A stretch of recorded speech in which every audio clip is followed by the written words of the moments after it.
start with one of your favorite topics. Jordan seemed like he played another good game. Looking back at the film, I guess, how'd you evaluate his performance? Yeah, he played another great game. I mean, super efficient, effective, getting us into good plays, getting us into good protections. He's seeing the game really well, and he's confident. And, I mean, part of that confidence, I think the relationship with him and Coach Norvell is continuing to grow and grow and grow. And when you have a quarterback, who believes in the head coach, when you have a quarterback, I mean, I think publicly he said he's the best coach he's ever had. And I mean, when you have a quarterback who thinks that way about his coach, who says that's a guy who I have a personal relationship with the head coach, anytime you have a quarterback that has complete trust in the head football coach, and has a personal relationship with him, I mean, I think that's one of the keys to his growth is just that relationship that he's built with Coach Norvell and the relationship they have together. It also seems like, you talked last week about how Jordan understanding the offense more and kind of improving his football IQ. Are you seeing that from some of the players too? Because it seems like on Pokey's touchdown, like the way he set up the block from Jordan and just and the way they've handled some of the hot situations. Are you seeing the overall offensive just understanding improve? There's no question. I mean, that's what we talked about. I mean, I'm not a big group meet guy because I don't think you can really coach in a group setting. I think it's very difficult. But we meet for about 5 to 10 minutes on Sundays with a little cut-up. And that was what the little cut-up was about, was two of the plays you mentioned about the details of rub routes. And one time we tried to create a rub rail route, and we were too tight of a split. We got jammed. The guy beat us over top. We ended up getting sacked. Another time we had our proper split. We got over top. We throw the rail route, the wheel route, everybody calls it, to Ward for a first down.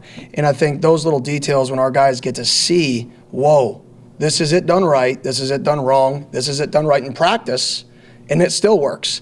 And for our guys to get to see how it may be a 3-yard difference in where you align that allows you to execute the play successfully, that could be the difference. And we're starting to see that, and that's why we're having a little bit, one of the reasons we're having more success versus man coverage. That and our guys, making plays, we're locating the football. And last week I felt like we had really good matchups on the edge. Well, obviously a lot of things factor into this, but just the consistency you've had in the red zone, what would you credit the biggest factors are for that? And also Jordan's growth and his maturity, his decision-making, all of that, where would you rate that as far as one of the biggest factors in the success you've had? Well, I think, owning the football down there is the most important thing. That's something the last few weeks, barring sprint handoff, we've done a pretty good job taking care of the football. When you get in the low red zone, you have to take care of the football. Jordan's done a nice job in the red zone, whether that's extending plays, whether that's getting us into good checks, whether that's just making the right decision in the passing game. And then, we practice that a ton. We have Sunday practices, and all we spend is 10 minutes of just red zone. And not just red zone, inside the 10, inside the 5.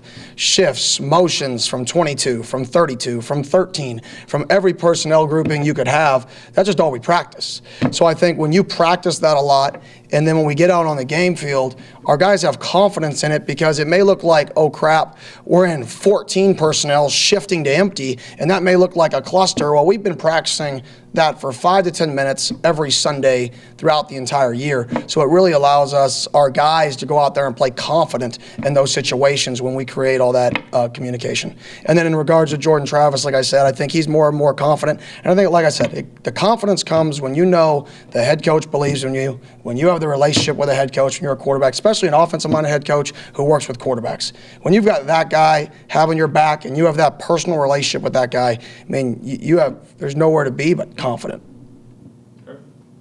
Along the lines of Jordan and Coach Norvell, with you up in the booth during games, I know you're able to communicate to him, but how much do you think it helps Coach Norvell how involved he is in the offense and the offensive play calling, that he's able to kind of talk to him there face-to-face during games instead of kind of through the communication? Yeah, I think it's great. I think, like I said, anytime that you as a player, especially as a quarterback, get to hear the head coach you and teach you and know that he has your back when you're out on the field in game day, good or bad. I think that's a positive because at the end of the day, I mean, that's the guy everybody's seeking, the approval from. That's how it works. When that guy has your back, when that guy supports you and you support that guy and you completely trust that guy, right? I think that's a big part of the growth and the confidence, on top of he just knows, he knows he can play. Like, he knows he can play. And that's also pretty important. Kenny, what is a guy like Jordan Wilson meant to your team? He made 2 key blocks on touchdowns. He also had a big catch that was wiped out for some nonsense. But otherwise, he seems to be making big plays for you as a 6-year guy. Physicality, doesn't get the ball a ton. What does a guy like that mean for an offense? It defines the program. Like, that's it. You want to look at what the climb is. It's Jordan Wilson. This kid who transfers here, he's expecting to be an immediate player. All of a sudden, tears his Achilles tendon, right? And says, you know what, I'm coming back. Battles back. Spends a year and a half battling. Shows up for fall camp. You could tell he's still not, he's back, but he's not comfortable yet. And he just works and works and works and works and works. And now, like you're saying, he's showing up. I talked about in our meeting the other day as a staff, like, he's showing up. Not just as a blocker, not just with his effort. He's catching the football. He's getting open. He's making contested catches. And when you have a guy who's 260 pounds, and he's able to make plays, he's able to get open, right? And we're able to get him the ball. That's just a whole nother dynamic a team has to defend.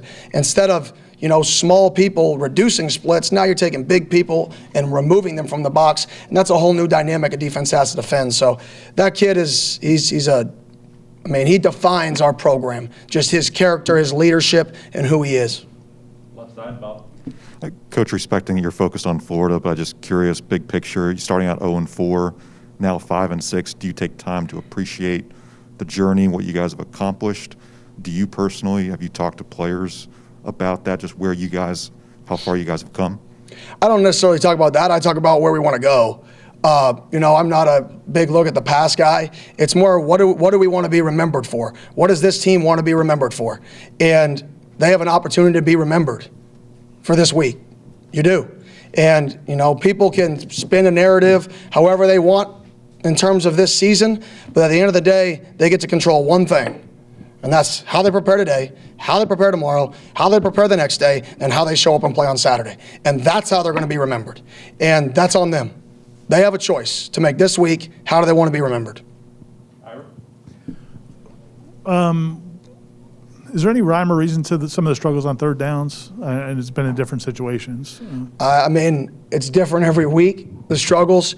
Last week it was more penalties on fourth downs than necessarily true third downs because we got to, 4th and inches multiple times. So anytime in my mind that a third down gets to you go from 3rd and 6 to a 4th and an inch, that wasn't a failed third down, right? It just came up an inch short. And you should convert 4th and inches at a super high level. That's why statistically you should go for it.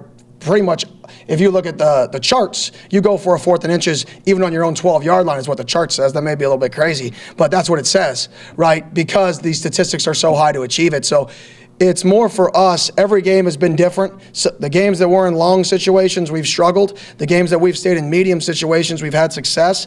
And then last week, we the end of the game, we got into 32 personnel and tried to run. We put the fullback in the game for everybody who likes the fullback, right? And we tried to pick it up, and we came up a foot short or an inch short. And then 4th and inches again, we get another penalty.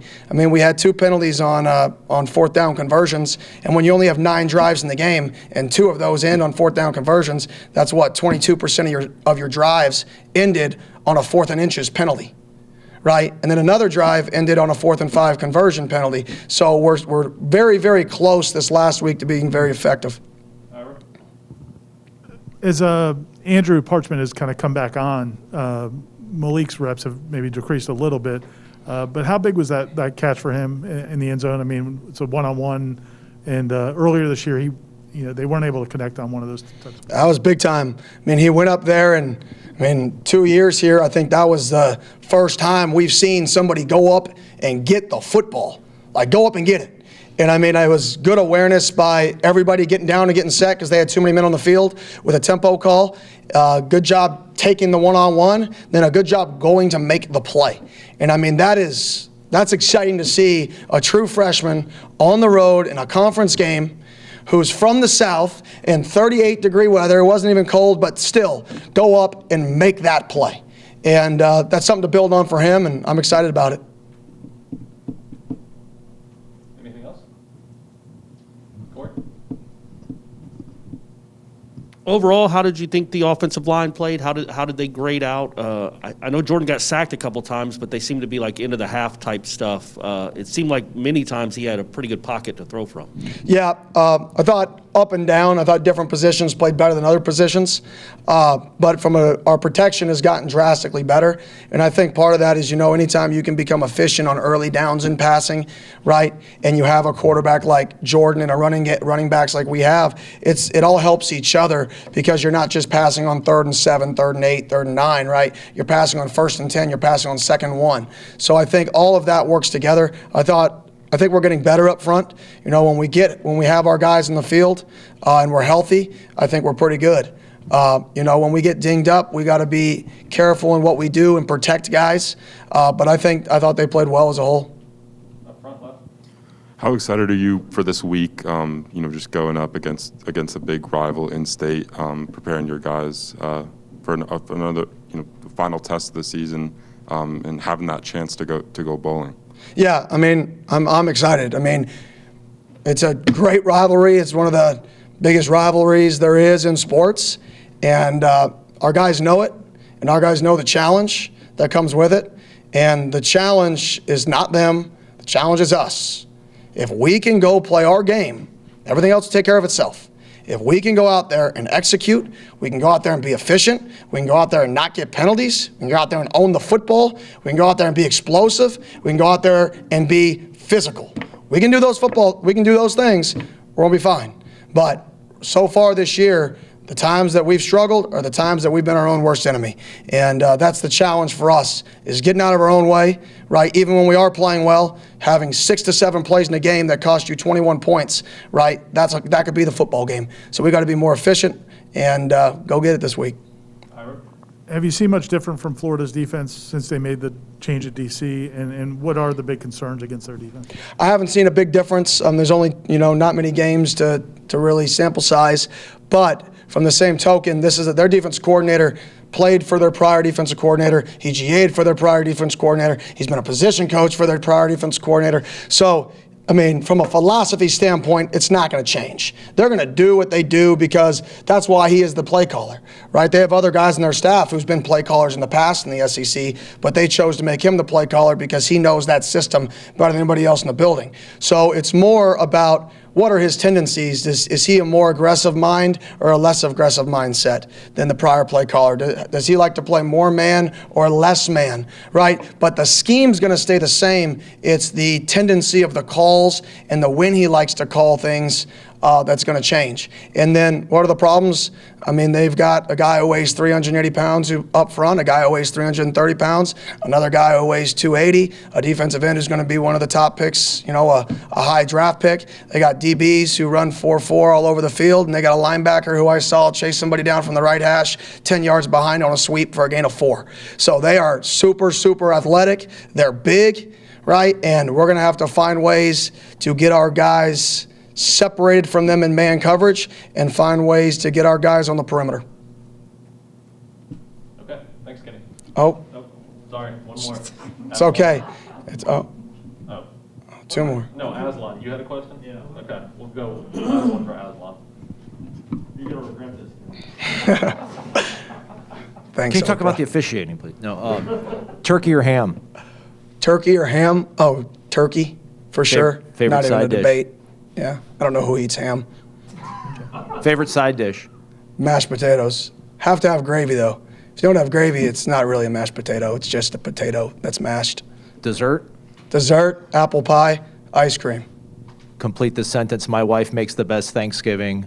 Everything. Well said. Oh, yeah. You're not going to get me. Y'all have a good day.